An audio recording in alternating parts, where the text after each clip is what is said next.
మన ప్రియ ప్రభు యొక్క ప్రియమైన శిష్యులను గురించి దేవుడు తెలియచేసిన ఒక అద్భుతమైన విషయం ఏమిటంటే, వారంతా ప్రభువు తమకు నిర్ణయించిన చోటుకు వెళ్ళిరి.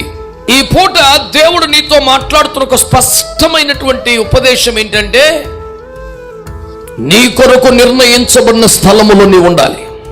దేవుడు నీ కొరకు నిర్ణయించిన స్థలములో నీవు ఉన్నావా? అసలు నీ కొరకు దేవుడు ఏది ఎక్కడ నిర్ణయించాడో తెలియని స్థితిలో ఉన్నావా? లేకపోతే ఇది దేవుడు నా కొరకు ఏర్పాటు చేసిన స్థలం అని తెలిసి అక్కడికి చేరుకోలేక ఆటంకాల మధ్యలో ఆగిపోయావా? కారణం నీదేమో నాకు తెలియదు, కానీ రాత్రి ఒక మాట ప్రభు చెప్పమన్న మాట, నీకు నిర్ణయించబడిన చోటికి రాగలిగితే నీ కొరకు దాచి ఉంచిన ఆశీర్వాదాలు నీ మీదకి వస్తాయి. దేవుడు తన బిడ్డల కొరకు కొంతమందిని ఏర్పాటు చేస్తాడు. తన బిడ్డల కొరకు కొన్ని స్థలాలు ఏర్పాటు చేస్తాడు. నీవక్కడికి రాగలిగితే ప్రభు నిన్ను ఆశీర్వదిస్తాడు. అందుచేత నీవు ఇప్పుడు ఎక్కడున్నావు? శారమ్మ కాఠిన్యాన్ని తట్టుకోలేక ఏ ఎడారులోనైనా చద్దామని అనుకొని కోపంగా వెళ్ళిపోతున్నటువంటి హాగర్ను పిలిచి దేవుడు అన్నాడు, ఎక్కడికి పోతున్నావు బిడ్డ? అబ్రహాము గుడారములోనే వస్తున్నాను, కానీ ఎక్కడికి వెళ్తున్నావు నాకు తెలియదు. మా యజమానురాలు నన్ను చాలా బాధిస్తోంది, తట్టుకోలేక వెళ్ళిపోతున్నాను.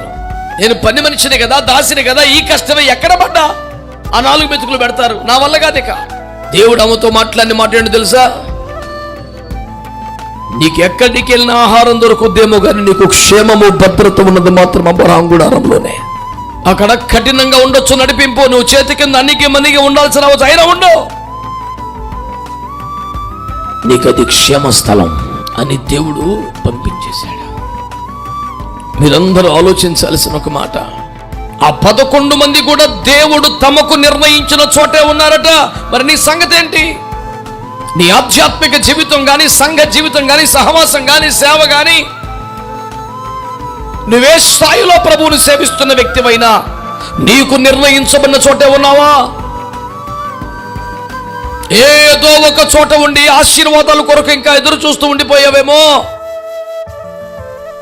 ఈ రాత్రి దేవుని వాక్యము నీకు నిర్ణయించబడిన చోటుకు రాగలిగితే నీ కొరకు దాచి ఉంచిన ఆశీర్వాదాలు నువ్వు పొందగలుగుతావు, అనుభవించగలుగుతావు. దేవునికి స్తోత్రం కలుగును గాక.